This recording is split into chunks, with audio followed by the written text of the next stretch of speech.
So I think we can call this webinar to order here as it is 7 Beautiful. o'clock. Hello, everyone. Thank you for joining us for the webinar from RMLD and our partner Energy New England about how to winterize and optimize your home for savings with the free energy home assessment. Okay, just working on, there we go. So just as a reminder, this session is being recorded and we are going to have a Q&A at the end of our presentation. So you can either enter your questions as you think of them or at the beginning, or you can wait until the end when the Q&A happens. But again, the chat is open, so you can enter your questions at any time. And because we are recording this webinar, we will have pause play functionality. So if you need to step away for a moment, you can pause and catch up when you are able to rejoin us. And at the conclusion of the webinar, either later this week or early next week, you will get a link to the recording with our contact information and additional resources that we will discuss during this webinar. And the recording will also be posted to our website and through our newsletter. So if you have friends that, maybe missed it and wanted to have the link, they can get it from our website. Okay. So we are having this webinar tonight because it is a very timely and appropriate topic. As you're aware, in the winter, the cold weather in New England, even though it has been a relatively mild winter, but any winter in New England lends itself to higher energy bills and drafty rooms that might lead you to consider what you can do to make your home more comfortable and more energy efficient. And RMLD offers a free home energy assessment through our partner, Energy New England, who you will be hearing from later on tonight.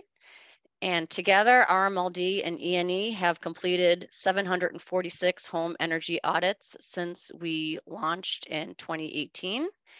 And that was interrupted briefly due to COVID, but we are back on track. And another reason why we are having this webinar is because a lot of our customers are unaware of this program and how it works. So we are using this as an opportunity to educate you about the process. And due to the number of participants that we have on this webinar, we think that it is something that people want to hear more about. So we thank you for joining us and being so engaged. And tonight's agenda, we will talk about who we are at RMLD and our electrification efforts, why we recommend getting a home energy assessment, and then we'll turn it over to Noel at Energy New England, who will talk about who ENE is, provide the basics of a home energy audit, and look into the audit report, and also provide additional information and resources. And then we will close with the question and answer session. So about RMLD, you are likely an RMLD customer if you're joining us. So we'll just give a brief background.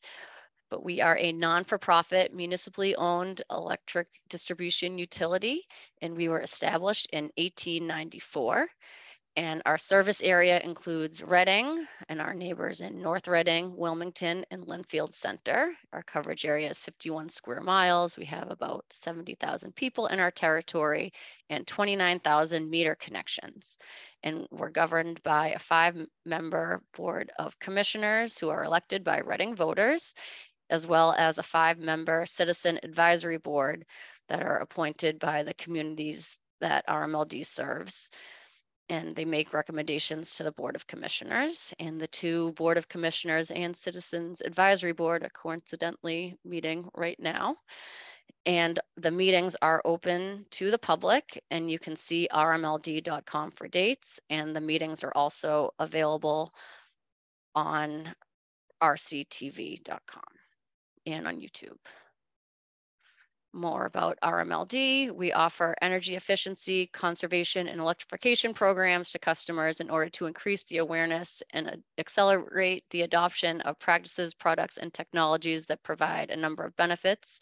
And these include helping our customers use energy more efficiently in their home and business, which leads us to this webinar, and also helping customers reduce their electricity usage during expensive peak demand time, and helping the environment by reducing carbon emissions. And as you're aware, we're getting increasingly less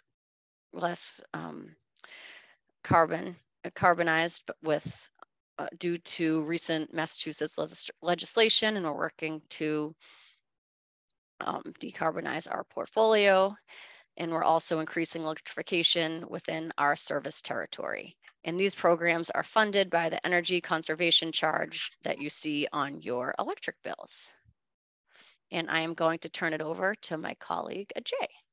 Thank you, Julie. You're welcome. So let's talk a little bit about why you would want to get a home energy assessment. I mean, one, they're no cost, which is fantastic. But crucially, as you may have noticed, energy prices across the board have gone up. And a viable way to make them come down a little bit is to improve the efficiency of your home. And heating and cooling are a good chunk of that home energy use. At least a half of your energy use easily is going towards heating and cooling. And a no-cost energy audit from Energy New England can help you save money by checking for where you can improve your efficiency for heating and cooling. And the common causes are air leaks, energy losses, and the efficiency of furnaces, boilers, air conditioners, water heaters, and other appliances. And the home energy assessment will cover all of those. Next slide, please. So we recommend doing a home energy assessment before you go solar or install a heat pump. It's not required, but it's recommended because the assessment itself goes through a whole home approach. Your home has a lot of things going on inside of it, and improving those systems in a measured, holistic way can really save you a lot on your energy bills, both for oil and propane, as well as for your electric bill. And the audit will go through where energy may be wasted, what you can do to improve your house, and we'll get to rebates on new heating systems, and help you prioritize what you can do to improve energy efficiency improvements, like, for example, our heat pump rebate on the question that just came up. And not only do these improvements save you money, they can also improve comfort in your home and boost your home's resale value. Let's go over to Noel at Energy New England. Great, thanks, AJ and Julie. So welcome, everyone. Thanks for hosting me tonight. Noel Chambers, Director of Energy Efficiency and Electrification at Energy New England. We are one of Reading's partners in the broader landscape of the programs that they work in. So I'll sort of take you through a couple of the ideas behind the home energy assessment and some of the basic sort of terms, technologies, and sort of how we go about doing that. Next, Julie.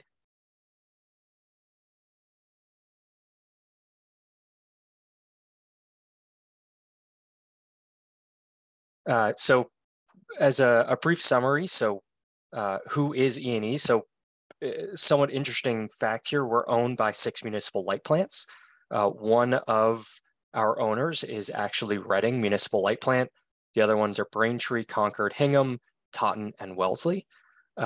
Energy New England's core business is actually doing wholesale power supply and purchase, as well as hedging. So within our organization, we do roughly 1,100 megawatts of power supply. We help to manage, schedule roughly 550 megawatts of generation. And then we help to ensure that each one of our municipal light plants, our clients, get all the kWh, the energy supply that they need.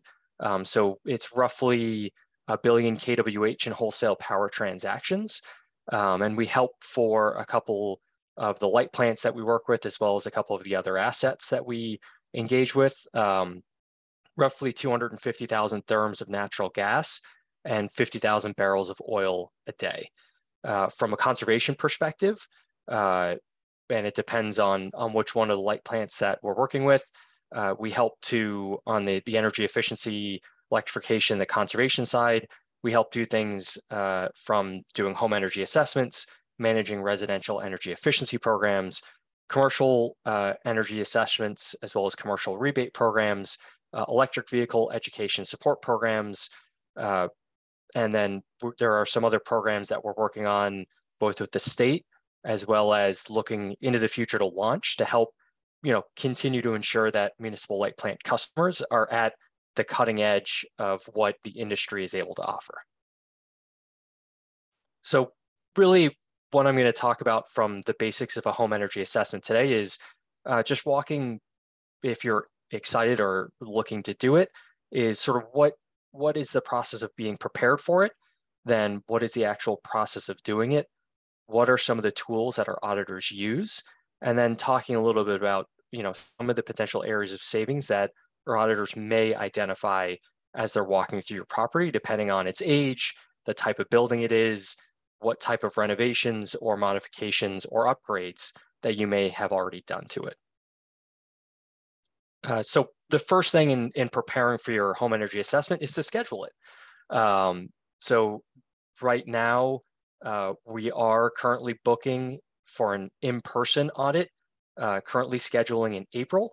For a virtual audit, we're currently scheduling in March. Those dates are not dissimilar to the Mass Save sort of delay in getting an assessment done. And I would just sort of actually take a moment to add a caveat here, is that if you do primarily heat your home with natural gas from an investor-owned utility, do call Mass Save, do take advantage of your Mass Save home energy assessment and utilize their efficiency programs for things like heat pumps, hot water heaters, and the Mass Save heat loan, because those will be able to, those are very robust programs. They'll be able to stretch your dollars and help stretch RMLD's dollars even further to ensure that RMLD's dollars are able to impact as many residents as possible. So to schedule your home energy assessment, there's the easy way to do it is to just go online and fill out the online intake form. And you can do that at ene.org/HEA, or you can email HEA@ene.org or call our 888 number. Those are here. They're also on our website. And I believe there is a direct link off of RMLD's website to get to our registration form. Yep. And Noel, when we send out the link, we'll share this information with Perfect. our participants too. So it's nice and handy.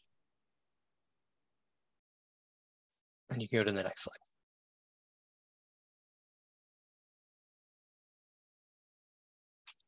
So leading up to your energy audit, so the day before your assessment, there's a couple of things that ENE typically asks you to provide to us, provide to your energy auditors so that they can ensure that the report, the SNUGPro report you're going to get on the back end, your home energy assessment, is as accurate as possible. So a couple of those things, we're looking for 12 to 24 months of heating fuel usage. So really what that means is if you have a recent natural gas bill, that has 12 months of prior consumption on it. So if you could provide a single bill, that will help us a lot. If you have propane or oil delivered, if you happen to have a record of your prior year's worth of deliveries, having that information that we can populate into the SNUGPro modeling tool would be terrific. And that if you do have a wood supplier, if you're able to give us like a bulk quantity of wood, the likelihood that you solely heat your house with wood and don't supplement with some of the other ones will be unlikely. I'm not going to say it's not always going to be that case, but we'll also need full access to your residence, right? We're looking to make sure that we're looking at your home as a full system.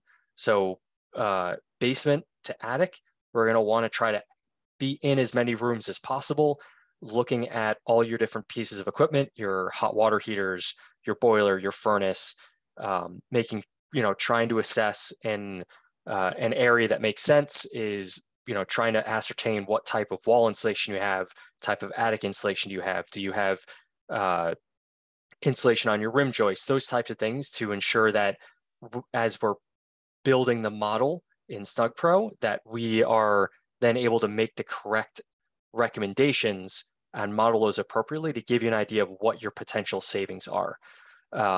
If you have an attic access hatch and it doesn't have a built-in ladder, if you have a ladder at your home, your residence, if you could have that accessible for our auditor, that would be terrific. And if you're doing a virtual assessment, you are basically going to be the eyes, ears, and the driving the camera around your own home. So if you're doing it virtually, then effectively all those same things, but you're going to need to bring a flashlight as well.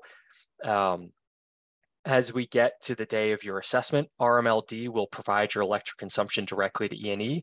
So that's one thing you don't have to worry about.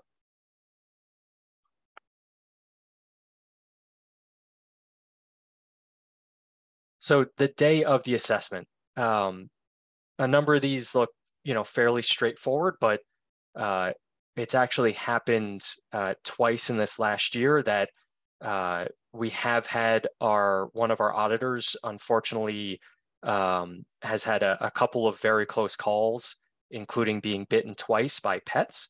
So we do really strongly recommend that you secure your pets either in a crate or in a room that, in theory, in a pantry or somewhere that, in large part maybe doesn't have any mechanical equipment, doesn't have an electrical panel, those types of things, maybe a spare bedroom, just so that that animal doesn't have the potential, doesn't get scared of a new person being in their home, regardless of how friendly they may actually be. We want you to be engaged. We want you to be actively working, walking around, following our auditor, and asking questions. We want you to better understand and learn some of the things they're looking at, some of the things they're thinking about, to better help you understand what your home is, how the systems interact in your home, and then through those ideas and those learnings, you'll have a better understanding of things I might be able to DIY. What are some of the things I might need to bring in a professional, a mechanical contractor, a weatherization, an insulator, to be able to perform that work.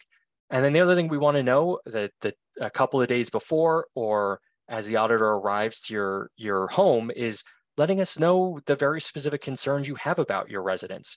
Do certain areas feel drafty? Do certain areas always feel cold or warm, depending on what the season is? Those are the things that'll help us identify areas that we want to maybe spend a little bit more time investigating around. And it'll help you get a better result out of the audit that you're going to receive at the end of the process. So the process, as now that we've arrived at it, it's really broken into two pathways, and it's really which one you select. So if you're going to do an in-person energy assessment, the energy advisor will, they're going to physically arrive at your home. They're going to want to optimally have access to every room in the residence. So your basement, your main floor, looking at the bathrooms, exhaust fans, kitchen hoods, making sure that we're documenting all the appliances as well as the attic. They're going to be documenting everything, recording it into the Snug Pro audit software. And because they're actually physically in person, they're able to use specialty equipment like infrared cameras and or blower doors. From a virtual perspective, it's a little bit different, but in some ways it can be slightly more engaging for a customer because you are physically, you're using an iPad or sorry, I guess a tablet or a phone and you are the eyes of the auditor. You're walking them around either via Google Meet or a FaceTime call. And you're walking around and through that process, the auditor is then taking all the details down, populating in a Snug Pro, but we are not then able to use some of the specialty equipment. So there is a little bit of a drawback there. So the tools, Snug Pro, it's the state of Massachusetts preferred auditing tool. One of the really strong benefits of this is that the savings model that comes out of the tail end when you get your physical report from E&E is that it's got a calibrated savings model. So what that means is that the energy consumption that you provided to us and that RMLD has provided to us, Snug Pro has utilized that to actually ensure that the model that it's running in the back end, if we plug in that you have, for instance, a 300,000 BTU an hour boiler, it's not going to, the model isn't going to say that that runs flat out for 4,000 hours a year. It's going to look at the energy consumption, also knowing that you have a natural gas hot water heater and potentially a natural gas stove, and say, "Ooh, yeah, that boiler can't have all of the natural gas consumption. There's some domestic hot water load as well as some cooking load." So it'll balance and massage and work the data to get it to a point where it makes sense and the numbers balance. The other benefit is that, at least for us from an auditing perspective, is that it's to a certain degree, it's a step-by-step data recording process. So in this way, we can make sure that we've got all the pertinent data recorded, and that if we do happen to need to skip by something, it'll have a flag in there to remind the auditor to go back and double check or look at something. So it's a very robust tool. Again, it is the state of Massachusetts preferred auditing tool, and we found it to be a very robust piece of our toolkit. So one of the, I guess I wouldn't call it a newer piece of technology, but certainly one of the cooler things is the infrared camera. So in some degrees, and I'll put this in very light quotes, is that it really allows our energy auditors to see through walls. So what you can see here is, to a certain degree, the equipment that we actually have. So we use a phone with just the plug that goes into it, or the FLIR camera that plugs into the base of the phone. And then you can actually, an image from FLIR, the camera company, is that you can actually see where there is an uninsulated stud bay, as well as an area around the plug, beneath the plug, where there is no insulation present. So anything in red or orange, yellow, that's the warm. That means it's at room temperature. Anything that's blue means that it's closer to an outdoor air temperature where it's colder, which is not good, which means you've got heat transfer from the outside in and or from the inside out. This is, of the two ways to figure out what type of insulation or how much insulation you have in your home, this is the non-invasive way to do that.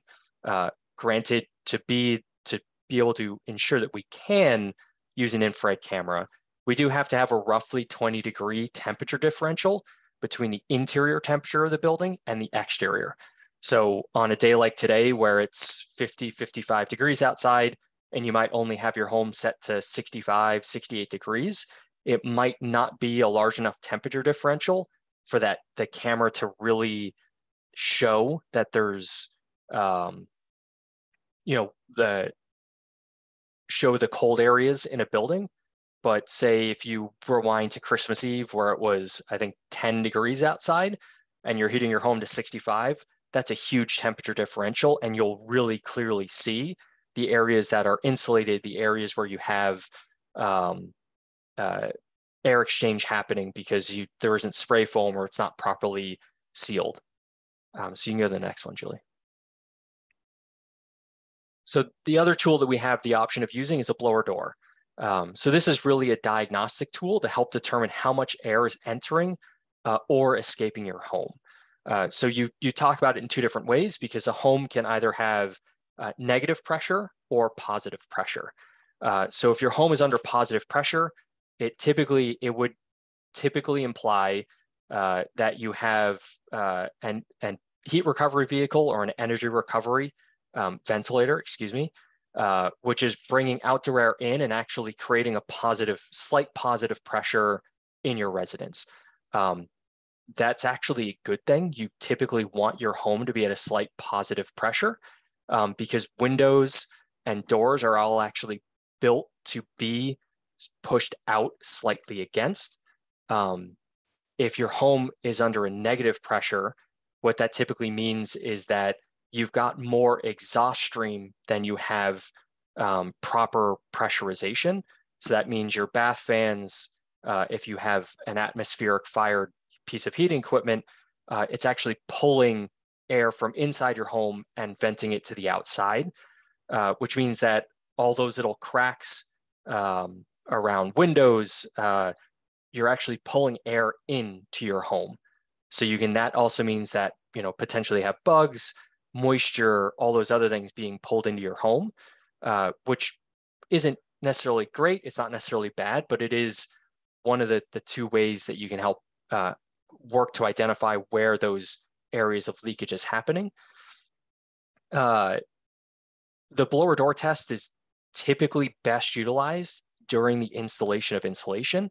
And when you're air sealing a home, one of the reasons why, if you want to be doing that, is you can actually over tighten a home.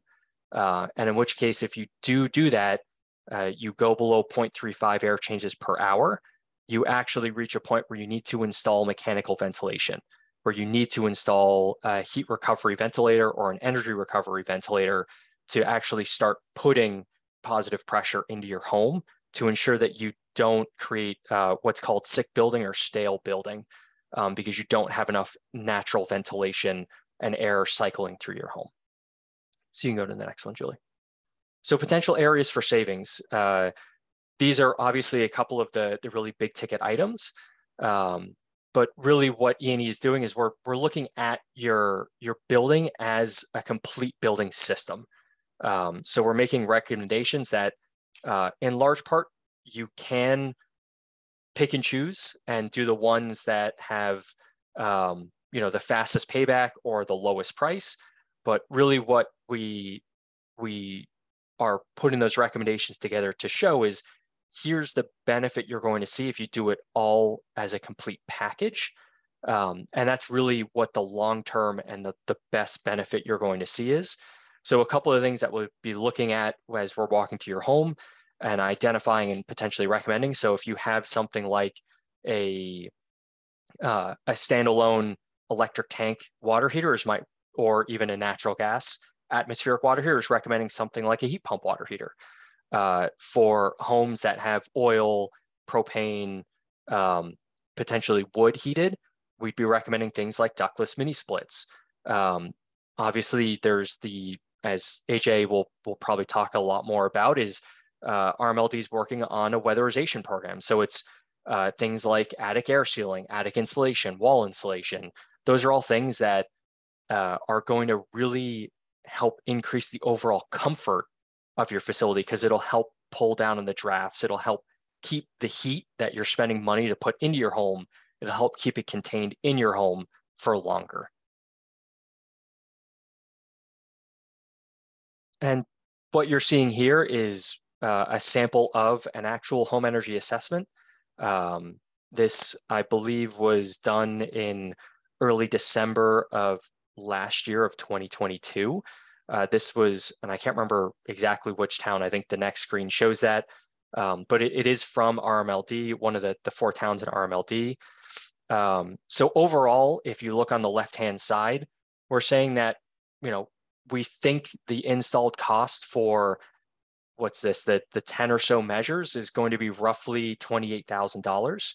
We think, based upon the energy consumption that was populated in, the modeling and the algorithms that were run in the SNUGPro report, that this customer could save roughly $2,200 per year. And the savings to investment ratio. So this is basically saying that if the ratio is less than 1, it is not necessarily beneficial for someone to want to act and to do it. But if it's greater than 1, it is a benefit to do it, because your payback is going to effectively happen before the end of that equipment's useful life. So in this case, the overall savings package is going to be roughly 1.2 with the SIR. And you can see that there's a couple of other, impacts of the upgrades, like an energy reduction of roughly 60%, carbon savings of 5 tons per year, and that's roughly 1 car being removed from the road each year. And this is really one of the, I think, the interesting components that comes out of our home energy assessment is the Massachusetts Home Energy Scorecard. So this is a great way for you as a homeowner to really understand where your home is against the overall population of Massachusetts. So obviously, as more data gets populated into the repository, the likelihood is that the scores could shift up or down. But this just helps you as a homeowner understand how close am I to average? And then if I do these improvements, where will my home potentially be afterwards? So if you sort of see the green band in the middle, the average home in Massachusetts utilizes roughly 125 million BTU per year of heating energy use. So this home in Wilmington that we did an energy assessment at, which was built in 92, it's 2,500 square feet. It's got 4 bedrooms and it uses oil. It is slightly below that. But after the improvements that we recommended, so going to a heat pump system and implementing things like heat pump hot water heaters, we see a very, very significant reduction in what the energy consumption profile looks like, as well as the home carbon footprint drops significantly. So those are the things that I think really helps make it a little bit more tangible from a homeowner perspective. And to a certain extent, if you really wanted to, you could play, one-upsmanship with your friends who have all gone through the process too.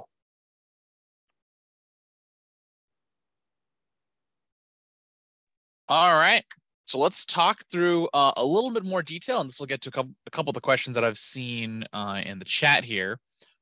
First off, if you heat your home with gas, you were eligible to also receive a home energy assessment through the Mass Save program. In fact, if you're looking to get a whole home heat pump system for your home that currently heats with gas, you'll want to go through the Mass Save program because that's required to get the maximum rebate you want for your heat pump. So if you have natural gas, that's probably a better way to go. And you will also get a access to Mass Save's suite of weatherization rebates. As for the RMLD weatherization rebate, we currently do not have one yet. I am personally working on one, hence the scribblings on the whiteboard behind me. And it is in the process of getting out the door sometime in 2023. I can't make a whole lot of promises on what will be incentivized or how much the incentive will be or when exactly in the year that will be ready. There's still a lot up in the air, but it's going to be released in 2023, and I will sacrifice all my hair to make sure it happens. These rebates will be focused on customers who are getting an air source heat pump. These are RMLD ones. And if you have more information, if you want more information on air source heat pumps, including rebates, finding an installer, scheduling a 20-minute consultation for free with our partner company Abode, there's a whole lot on our website. Look for the air source heat pump guide. And you can also call the front desk and, we have lots of information on that. All right. Anything else we got next?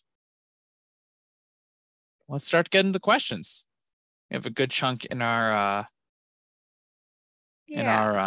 chat feed, and Julie, I'll let you take it. Sure. So I'm just going to go from top to bottom here. So the first question is, why does my attic have high humidity when the attic is insulated? Yeah, so I think that's a really, interesting question, and I'm not sure if anyone could necessarily answer that without physically being there. I could propose a couple of potential ideas about what could be causing it. Things like if your vents aren't venting, if they're venting into the attic and not going through your roof and then venting onto your roof or out to your exterior walls. So if you think about it like your kitchen exhaust fan, your bathroom exhaust fans, your dryer, you have, even your plumbing stacks, those are all things that someone may have brought up into the attic space and then terminated it in the attic because it's a vented attic. But if it was, what really should happen is from the top of where it exits into the attic is you should then take the time, call a roofing contractor. You could probably do it yourself too, is put a roof vent on and make sure it is actually venting to the outside. And that could help reduce the humidity. But again, without physically being on site to understand what's going on, that it's just a couple of potential ideas. Okay. So staying on the topic of attic insulation, Gary says, my attic insulation is very old. I would like advice, direction on replacement. So this is a... Yeah, Gary, I think a good question. It depends on how old it is, what type of insulation it is. I recommend, if you haven't yet, scheduling a home energy assessment. And I say it depends on what type of insulation it is. There are some insulations that have asbestos in them. And so if it is one of those, like vermiculite, that would need to be remediated by an approved asbestos remediation organization. So have it fully taken out, the whole area cleaned before any insulation company would go in and do blown cellulose, blown fiberglass, or potentially, depending on how your mechanical systems are oriented, potentially doing spray foam of some type.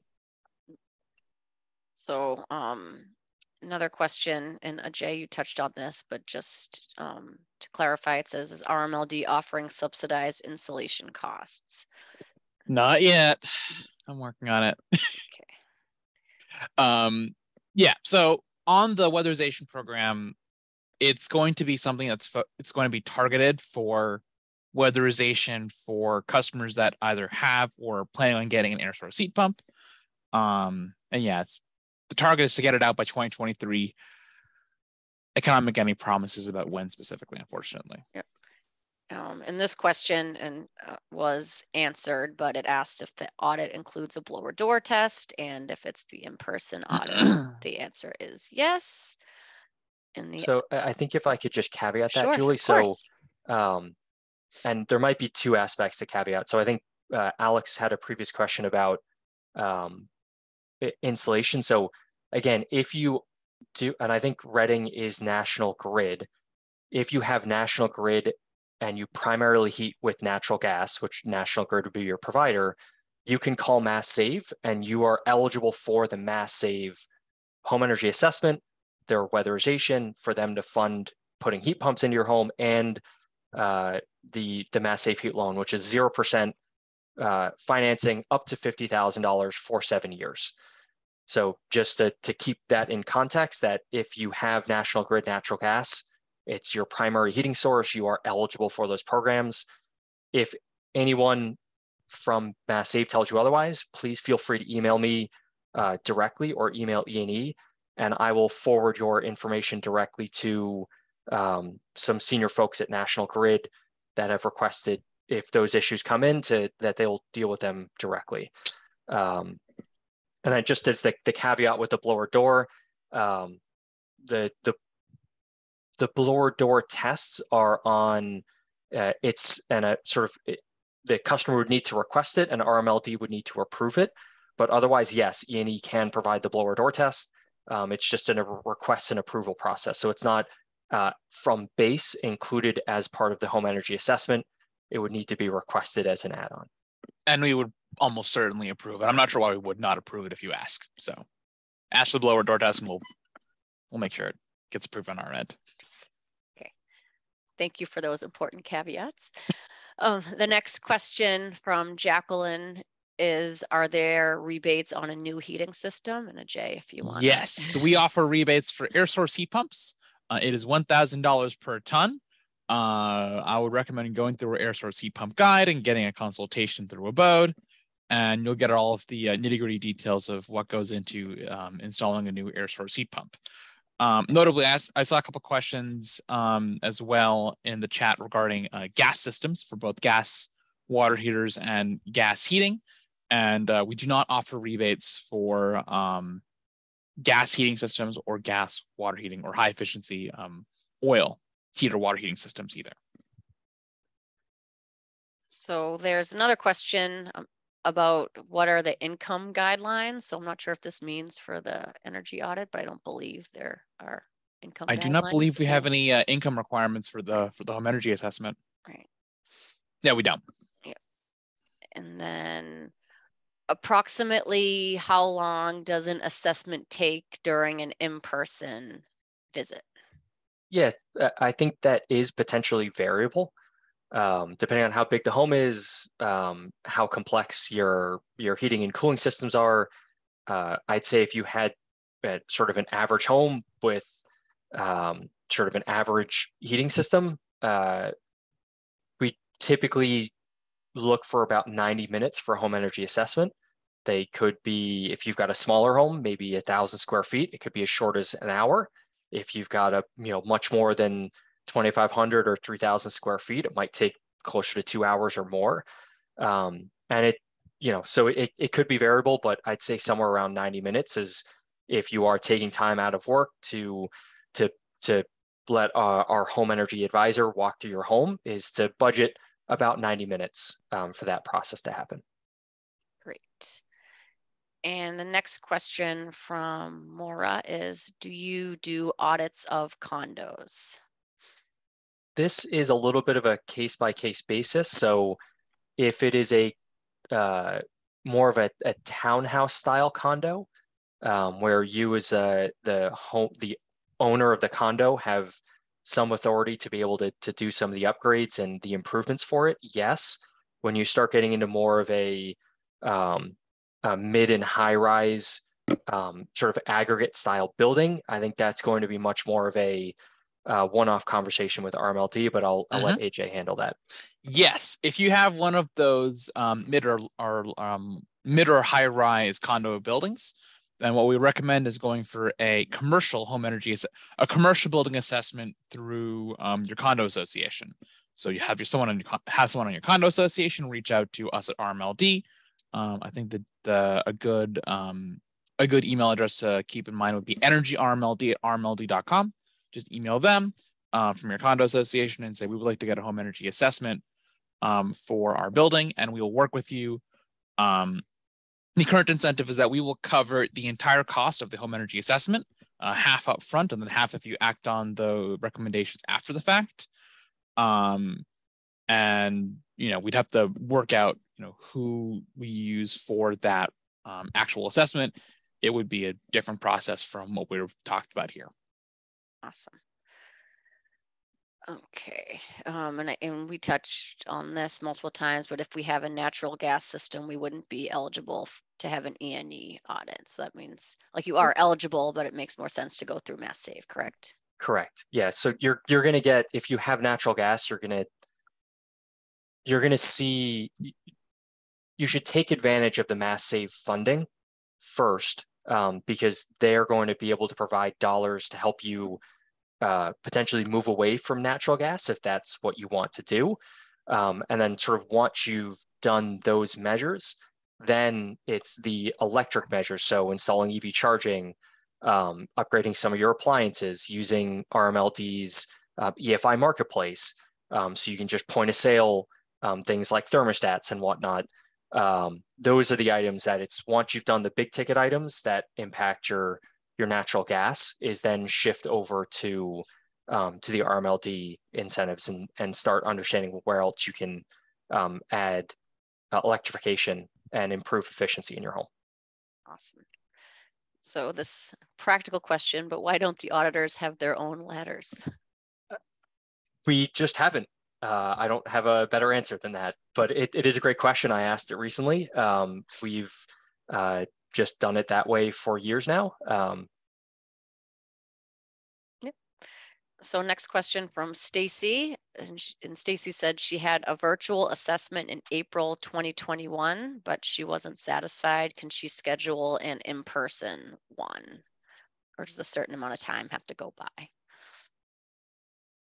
I can't remember off the top of my head what RMLD's policy is, but most of our light plants have a 2 to 3 year window between when you can have assessments, but Stacy, I think if you potentially email hea@ene.org or RMLD, that we could probably work together to find a solution and get you in the queue.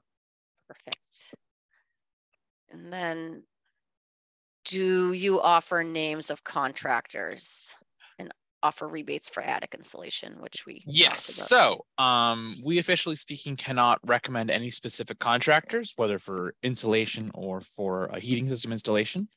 So the best I can say right now is, ask around with your neighbors, look for reviews on Google or the equivalents, and get quotes from 2 or 3 installers before for putting down money. So yeah, AJ, I think to layer on top of that, there's a couple of other things that you could do as well. So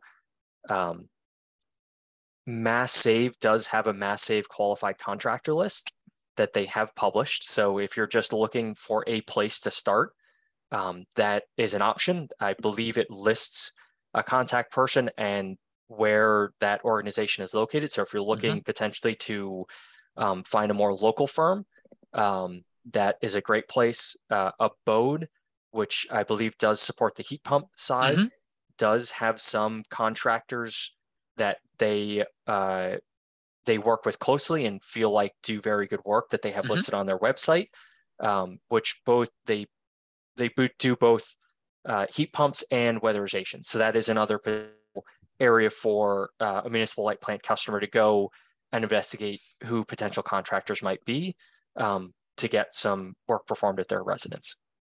Perfect. So this question is from Wendy, who says, right now in January, there are plenty of drafty locations, but if you do come in April on a 60-degree day, it will not be the same. Will the audit be effective to calculate heat loss on a warm day? Yeah, so this is one of those things where we do audits 300, well, I'm not going to say 365 days a year because we don't work on weekends, but we're doing, I guess it's 220 working days a year. So we're doing 3 audits a day, 5 days a week. It's just in some degree, the nature of the draw. So really it's working with the homeowner to understand what the homeowner sees and feels. So if you heat your home to 68, 65 degrees, and it's a 65 degree outside, and you don't need to heat or cool, it's working with the energy auditor to say, well, this is where a cool area is. This is where it's typically really warm.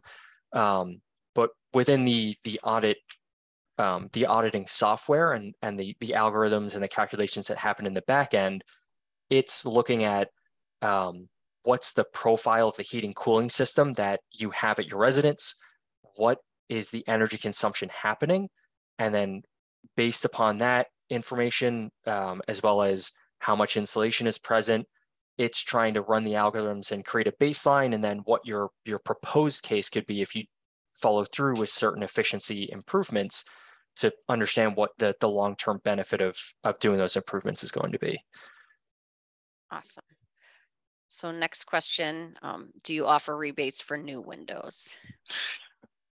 Not yet. And I can't make any promises about what will or will not be incentivized when we do actually have a weatherization program ready. And then Noel can correct me on this, but I'm not sure if windows are the biggest bang for buck for energy savings. I'm not quite sure though. Yeah, I would agree with you. So in the Mass Save program, the rebate for windows is if you're going from single pane windows to triple pane windows. Oh, those are fancy windows. So, and a quick Google search that I did the other day to look it up, I think triple pane windows for a roughly average size started at something like $400-500 a window, Per and window. Mass Save incentivizes roughly $75. So they're not huge energy savers. So really, one of the things you could think about more is if you've got double hung windows, which means that both the top and bottom can move, is to make sure that the weather seals on them the little bits of rubber around all the edges, that those are in good condition. Something that's a little bit more advanced, but certainly something that a DIYer could take on is, if you really want to get into it, you could pull the interior trim off your window, go and get some, and I want to be very explicit here, low expansion spray foam. And between the casement and the frame of your home, the casement of the window and the frame of your home, you could add low expansion spray foam around the outside of your window. And that could potentially help reduce some drafts if you do feel like your windows are drafty. Awesome. So does the software account for temperatures, for home temperatures that are set? Okay, for temperatures that the homes are set to. Some homes may be set to 72 versus 68 in the winter, and hence show lower energy consumption. Yeah, great question. I don't want to speak without knowledge. So I know that our energy advisors record that, and it is a setting, or it is a data point that we record and populate into the software. But I don't know enough about what happens in the back end to articulate whether it's taken into account or not. So I'll sort of say what I do know, but I won't speak to what I don't. Okay. If the assessment isn't done until April, oh, okay, so we did that. We've answered a lot of these. What temperature should we leave the thermostat on when we're not home? Is it better to have it lower than to turn off? That depends on what kind of heating system you have. If you have a gas or oil fired system, then stepping down your air conditioner or stepping down your thermostat during the winter does make a difference for your heating load, as long as you're okay with your home being a little bit cold, or with having a smart thermostat that kicks up the heat, in a half hour before you get back home from work. If you have an air source heat pump, do not do that. Heat pumps, air source heat pumps are much happier just sticking to a set temperature and staying there.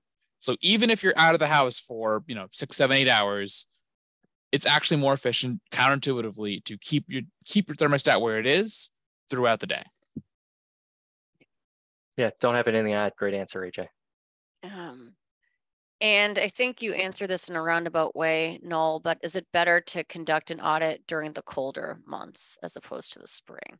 In large part, I don't think there's not really an optimal time to do it. I think it's really whenever you get it done. If your home is, for instance, I'm in my own home now. I don't have central air.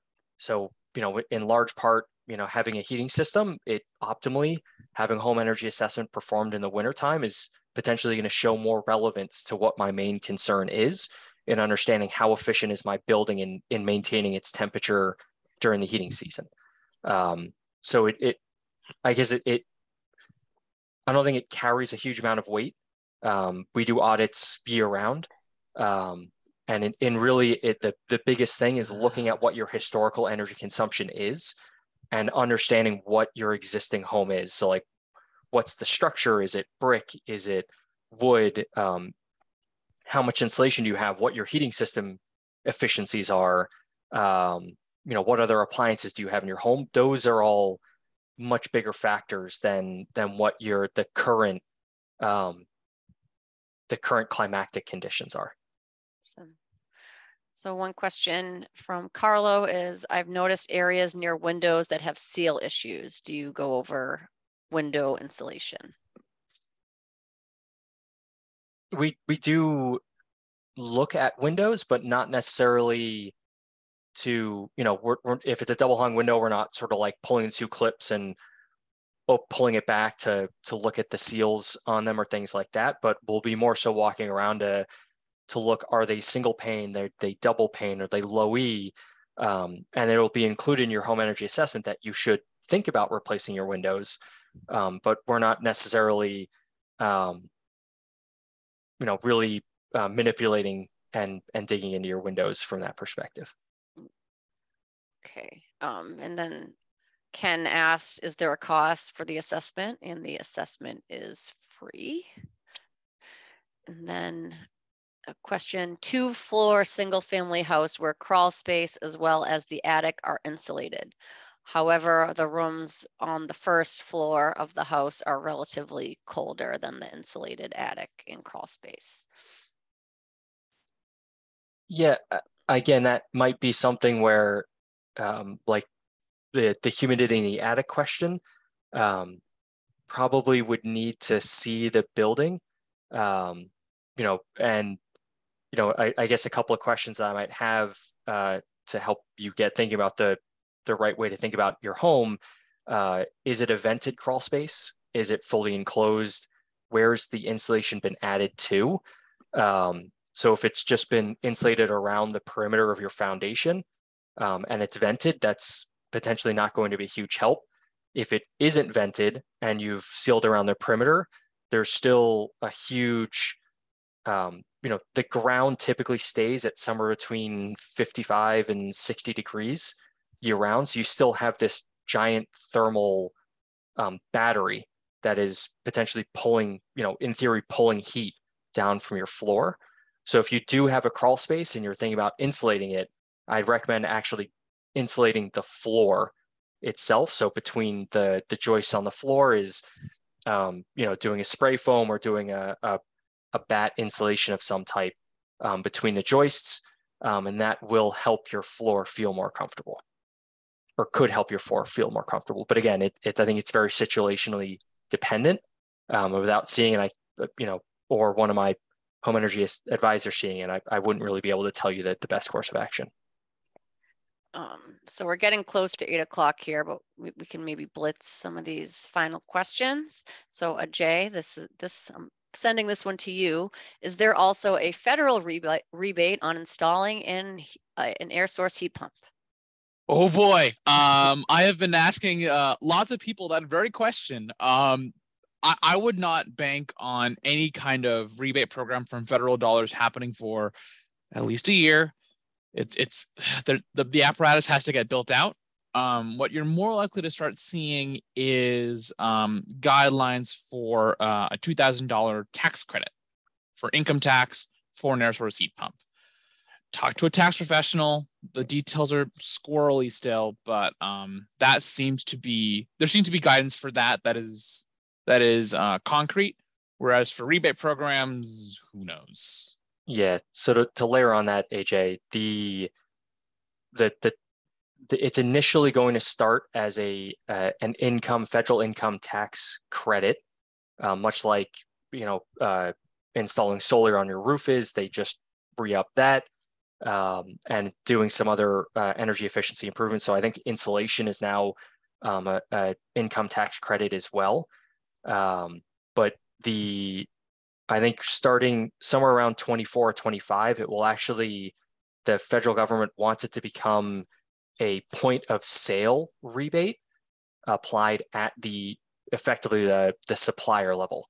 So your contractor would be going into FW Web or someone like that, and the $2,000 would be applied at the point of sale, instead of you having to do it, anywhere from 13, 14 months after you've installed it if you did the work in January. Awesome. So question, is there anything we should look for when we're looking at new doors and windows to help improve efficiency? Yeah, so from a window perspective, if you're looking at windows, there's what's called a U value for windows. That's how sort of the Windows energy efficiency is measured. So the higher, hopefully I'm saying this right. I believe the higher the U value, the better the insulative properties of the window are. And I believe it's lower U is better. Higher R? Higher R is better, lower U is better. Yeah, okay. So the lower the U value then, excuse me, I haven't done the calculations in a long time. So lower U value. So I think code calls for a U value of maybe 0.28, something like that. So if you had a 0.25, 0.23 U value window, that's where you're going to see energy improvements, just from heat transfer. Some other things is making sure that the windows are thermally broken. So what that means is that if there are metal components in the window, that they don't necessarily touch from the outside of the window to the inside, because that means that there's a thermal heat sink directly through that window. Same thing with doors. Granted, door handles are an impossibility to not have that happen with. But it's those types of things that will transfer heat from the inside to the outside. So there are manufacturers now that are sort of finding innovative ways to have like interlocking components to not have a direct thermal bridge from the inside to the outside, but still maintaining the structural rigidity and integrity of the windows of the doors.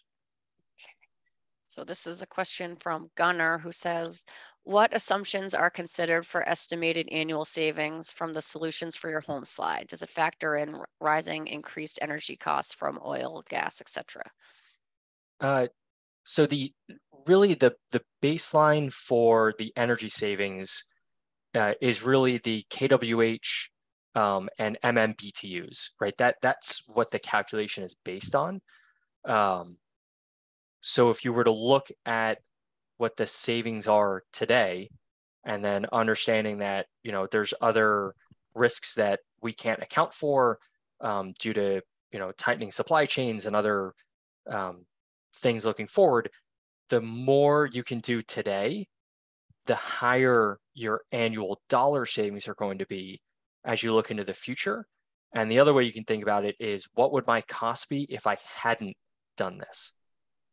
Is the other way to think about it. So you might be able to do a 20% improvement in your energy efficiency, but in a year's time, your energy costs might have risen by 20%.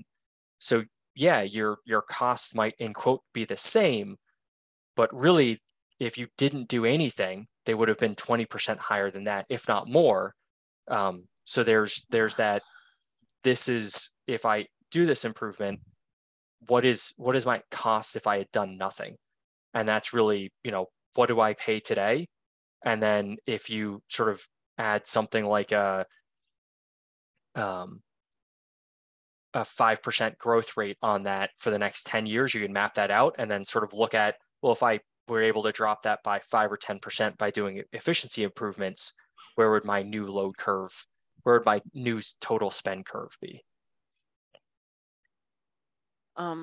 Can a dehumidifier be used as a heat source? Not an efficient one. I mean, technically, but I wouldn't recommend it. Yeah, it's an interesting question. So in a dehumidifier, in theory, isn't necessarily going to be running in the wintertime. So I would say that no, it probably cannot be used for a heat source. I will throw sort of an interesting caveat out there, is that if you have a heat pump water heater, you need to have at least 750 cubic feet of air volume that it can take air or recycle air through. So if you have an open basement and you put a heat pump water heater in, it will actually act somewhat like a dehumidifier. So if you do have to dehumidify your basement, you can actually potentially get a 2-for-1 benefit out of installing a heat pump water heater. So just as a little extra kernel of knowledge that you can take away from today. Awesome. We have another heat pump question. Is it wise to turn off the air source heat pump during very cold days below freezing? Well, here's the thing. It'll heat your house pretty darn well even when it's below freezing. So that's one reason to keep it on. And the other is, if you're turning it off, I mean, the cooling lines are all, you know, protected. They're antifreeze cooling lines, so they shouldn't freeze up or break if you turn them off in a very, very cold day. But if they're a cold climate rated heat pump, they should do just fine, you know. And if we have like another cold snap like we had on Christmas, so you shouldn't need to turn them off. Yeah, and even to layer on top of that, a lot of heat pumps today are able to maintain a pretty significant a pretty significant amount of their efficiency down to fairly low outdoor air temperatures. So, you know, you're talking in the high teens. The U.S. Department of Energy is currently running a cold climate heat pump challenge that, in effect, they're looking to have the heat pump manufacturers maintain as close to 100% of that system's efficiency down to 5 degrees outdoor air temperature. So effectively having no system capacity loss as it gets exceptionally cold. But, you know, to speak to that point, if you have a backup fossil fuel heating source in your home, and you don't necessarily have a cold climate heat pump, something that can comfortably run down to 10-degree outdoor air temperature, having it turn off somewhere around 30 degrees, if you've got the interconnection, I guess the computer board that allows those systems to talk to each other and turn off and turn on based upon the outdoor air temperature. They are, as AJ said, they're rated for it. They're more than happy to sit there and do nothing if you turn them off. So if you have the system and you're able to do it, go for it. Okay, so 2 more questions, then we'll wrap it up here. So should the ceiling of a basement be insulated?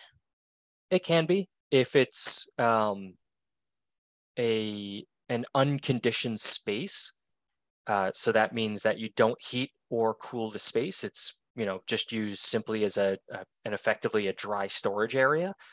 You can, yeah. I mean, I've when I was working with a previous organization, we did a fairly large amount of that with some of the student housing down at Brown University. So yeah, if your floors on your first floor are regularly cool, it's one potential way to improve your comfort, because a lot of human comfort comes from your feet feeling warm. So the warmer you can make your feet feel, the warmer your home's going to feel too. Excellent. Okay, final question. I have a 2-story house with an open staircase from the first floor to the second floor with only one thermostat. How can I keep the second floor cooler in the winter? It gets very warm during the winter. Yeah, so great question.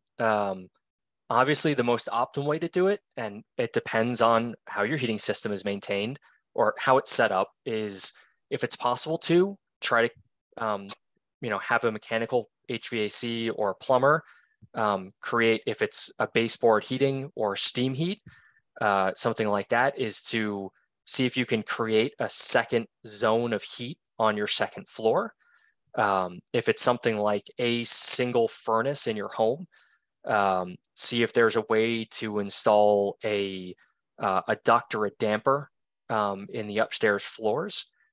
If those all sound large and expensive, because they potentially could be, one of the ways you can do it, there are a couple of thermostat manufacturers, smart thermostat manufacturers, companies like Ecobee, that have the thermostat, and then they've got a little remote little puck thing. So you can just replace the thermostat on your wall, provided it has a common wire. So that means it's getting the 24 volts coming to it to make sure the battery stays charged. There's a little secondary puck that you can put in another room that either gets too warm or too cold, and the thermostat will sort of look at both of those temperatures and try to make sure that it's not allowing one to get too far out of alignment from the other one. So that is one potential way. But, you know, the best case scenario is see if you can do the mechanical change to actually separate the two floors into 2 separate zones, and then add a second thermostat on your upstairs floor, and that could help solve the issue. But again, it's a bit more complex in that process. And we do offer rebates on smart thermostats, and we have an online store that constantly has smart thermostat promotions. So definitely worth checking out if you're $50 interested. per thermostat. Yeah, sometimes more. I mean, yeah, so that's all. So we answered all the questions. So thank you, everyone. We answered over 60 questions. So we appreciate your participation and your very thoughtful questions. So this is our conclusion. Here is how you request a home energy assessment. And again, I will be emailing this out either later this week or early next week. And that is all. So thank you very much for joining us. And if there are any questions that we didn't answer, feel free to call or email us. I love talking about this stuff, so and always. Yep, and Ajay is always this animated and excited. So if you need a pick me up or a boost or just to learn more about anything, just give us a call. All right, take care, everyone. Thank you. Thank you, everybody. Take care.